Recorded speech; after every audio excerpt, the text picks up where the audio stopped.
Low back pain. When the patient comes to you for evaluation for low back pain, the first question you ask the patient, do you have any bladder or bowel problems? You want to separate low back pain or acute low back pain from coda equina.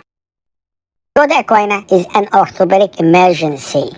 It needs to be diagnosed early and treated by surgery early. Make sure you don't miss coda equina. Ask the patient about bladder and bowel changes. If there's any concern, you need to get a stat MRI with a wet or stat reading.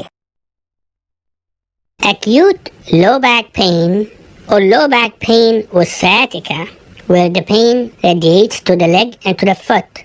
Both conditions are initially treated conservatively for at least 6 weeks by physiotherapy, anti-inflammatory, limitation of activity as guided by the pain, even if there's a big disc in the MRI. So wait 6 weeks. 90% of the patient will resolve the symptoms in 1 month. Smoking, depression, vibration increase the incidence of low back pain. Intradiscal pressure change with positions. The lowest pressure when the patient is supine, the highest pressure when the patient is sitting and leaning forward and holding weight. Now the patient comes with low back pain and had a history of cancer, so you need to get an X-ray and MRI, especially if the pain at rest and at night. In case of renal tumor, you probably need to do arteriography and embolize the spine lesion. The spine is a common location for metastatic tumors. The metastasis occurs in the vertebral body and it goes to the pedicle. Loss of about 30 to 40% of the bone mass should occur before we can detect the lesion on the X-ray. Loss of the pedicle bone will give us a wink sign.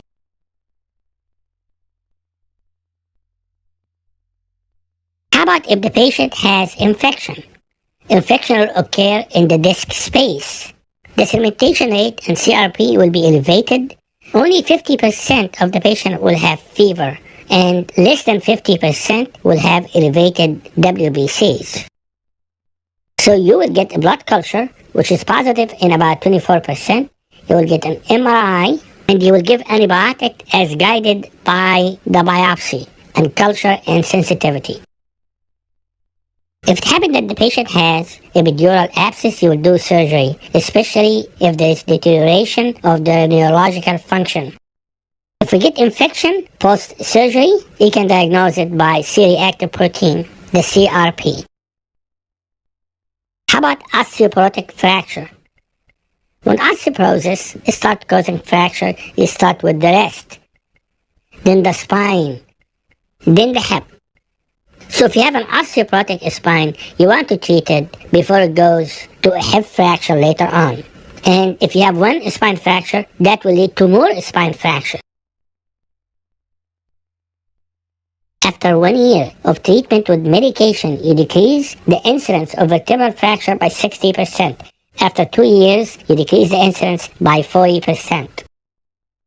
So in general, when you're dealing with a patient with low back pain, you treat the patient conservatively. Don't get X-rays in the first 4 to 6 weeks unless there are some red flags, such as patient is older, or patient has metastatic tumor, or the patient has history of cancer, or infection is suspected, or the patient has trauma, or osteoporotic fracture because the patient is taking steroids.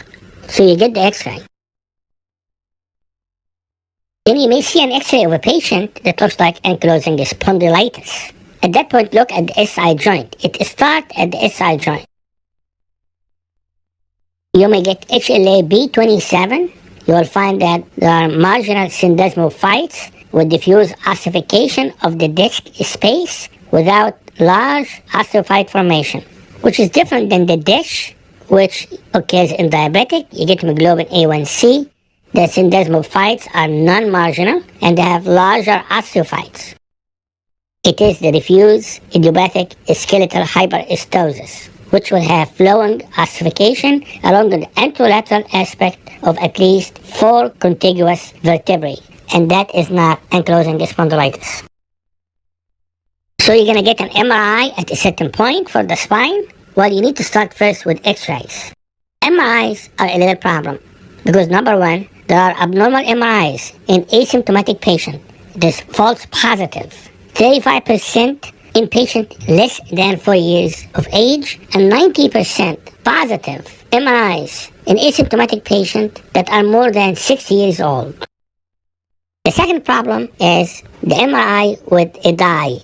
Gadolinium would differentiate a disc from a scar. Both granulation tissue and the recurrent disc can look alike on routine MRI. There will be contrast enhancement when there is granulation tissue because it's vascular, so there will be contrast enhancement. However, when there is a recurrent disc herniation, the dye will not enhance because the disc is a dead piece of tissue. It is avascular. So when you try to differentiate between the recurrent disc and the scar, you will inject the dye, you get the MRI, and if there is a vascular enhancement, then it is a granulation tissue. You will need to sit tight and not to do surgery. However, if there is no enhancement, then it is a recurrent disc. It is avascular, that's why it doesn't enhance, and if the recurrent disc causing a lot of pain or symptoms to the patient, then you probably need to do surgery.